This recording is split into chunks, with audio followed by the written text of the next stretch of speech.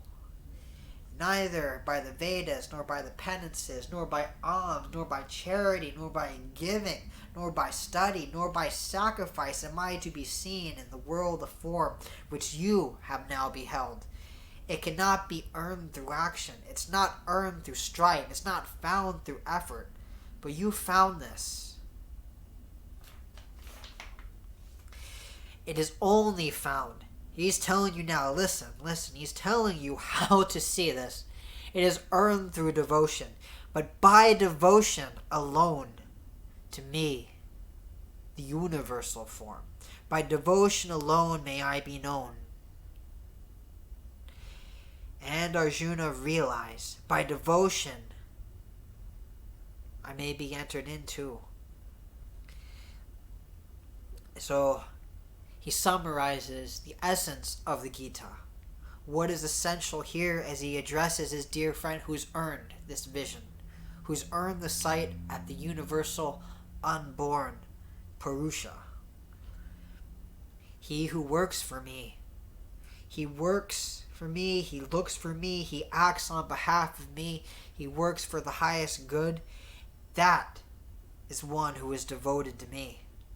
And he who acts without attachment, without anger, without aversion, on behalf of other creatures who are an extension of me, he comes to me, O Pandava. That one is dear to me. I love my devotees. Thus ends the chapter on the vision of the universal form. Know that Arjuna has earned this vision not through effort, not through action, but through devotion, through love alone. Love alone attained him the grace that acquired the vision of the form of the magnificence. Love alone won this for him. Ponder this. And I'll see you in chapter 12, The Way of Divine Love.